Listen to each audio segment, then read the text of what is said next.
Tree Climbers. This is Miss Erin and Mr. Brian reporting to you live again from Zach's Treehouse on April 19th, 2020. We're interrupting your chalk art lesson to bring you this week's news. Last week we celebrated Easter. Jesus turned everything upside down when he died on the cross for us. He was the ultimate example of humility. And humility is putting others first by giving up what you think you deserve. Jesus didn't deserve to die on the cross, but he put us first. He lived his life in a way that was nothing like what other people expected. He was the all-powerful Son of God, but he came to serve others, including us.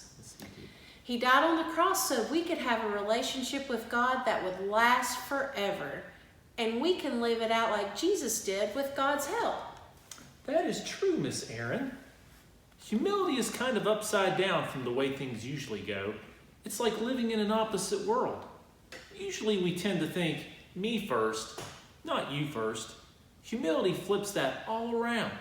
Speaking of opposites and turning things upside down, special correspondents to STUMC 19 this week, the Brewer family, have an activity for you tonight that might turn things upside down.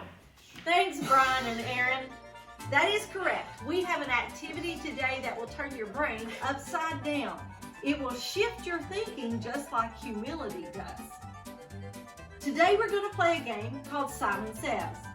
Do you all know what Simon Says is? Yes. Great! Do you all know what Simon Says? Here's how we play Simon Says. I'm going to give you directions. You have to follow those directions as long as I say Simon Says. Let's take a look. Touch your ears. Simon says, touch your ears. Now that's how we play Simon Says. But today we're going to add a twist. After all, we've got to turn our thinking upside down. So we're going to play Simon Says upside down. This time, when I say Simon Says and give you an activity, you have to do the opposite of what I'm asking. So we're going to see if this crew behind me can play along and follow directions. If somebody gets out, they have to sit down. So let's see what happens. You at home need to follow along with us. So here we go.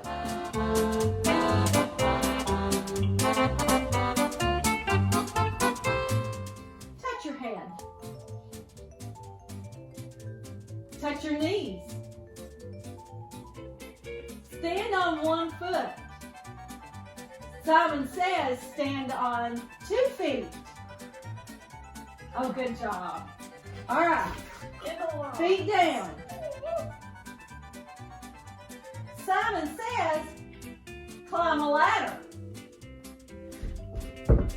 Oh, good job. You guys are out. All right, here you go.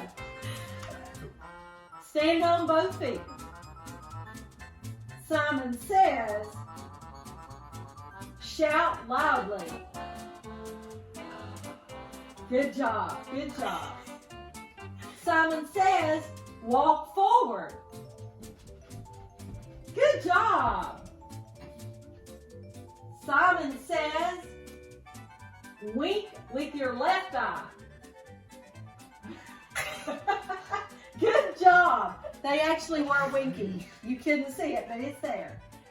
Well, today we're not going to be able to stump them because they learned the lessons and they learned how to do it correctly. Just like with humility, boys and girls, everybody has to learn how to help and to do what needs to be done. Love you all. We're all done. We're going to send it back to you, Brian and Erin. Miss Erin, I think this quarantine is getting to people. Opposite Simon Says, I stink at that game on a normal day. You mean you don't follow directions or listen on a normal day? Well, let's get back to our story on humility. In Philippians 2, verses 3 through 8, Paul describes what humility looks like. So let's read that. In verses 3 and 4, it says, "Do nothing out of selfish ambition or vain conceit. Rather, in humility, value others above yourselves, not looking for your own interest, but each of you to the interest of others." But Miss Aaron, Jesus was the Son of God, the King of Kings. Most people in his position would put themselves before anyone else, but Jesus wasn't like anyone else. Our in-studio reporter Bailey has a graphic for us. Bailey? Thanks, Brian. This is Bailey Rhodes here live to show you a cool graphic. As you know, most kings put themselves before others, but not the King of Kings. Jesus turned everything upside down and put everyone else before himself. Jesus died on the cross and always obeyed God. Now that's humility. Aaron and Brian, back to you in the studio. Thanks, Bailey. That was a cool flipperoo. Now that we know what humility is, we have to act on it. Right, Miss Aaron? That's right, Mr. Brian. We have to find ways to be humble and to put others first. I know a group of people who will know just what to do. Hey, youthies, how do you put others first? Something I do that puts other people first is to stay home even though I really want to see my friends because I know it keeps other people safe. I put my sister first when I let her choose where we go to eat lunch after church. One way I can put others first is by opening the door when we walk into a store or restaurant. Ways that you can put somebody else first is by, if there's one slice of cake left on the counter, you can give it to somebody else. You can hold the door open for somebody, and you can if you're second to last person in line, you can let the last person go in front of you. How we put others first is you ask for them, how are you guys doing today? See if they need something done, and then do for yourself. Or think more about them than you do for yourself whenever it comes to certain things. Put them first. Don't always think about yourself. That's a fair example there, Faith. Hey tree climbers, do you like my giraffe mask? Anyways, you can put others before yourself by doing what Hayden and I did this morning and going to the Food Connection, but I have some even easier things you can do. Start by praying for people and asking if they have prayer requests. Second, communicate with others. Talk to your grandparents on the phone. FaceTime your cousins. Draw a picture for your parents. Let those around you know you care about them. You guys are awesome. Bye! Some of those kids look pretty familiar, Miss Aaron. Anyway, those were some awesome examples.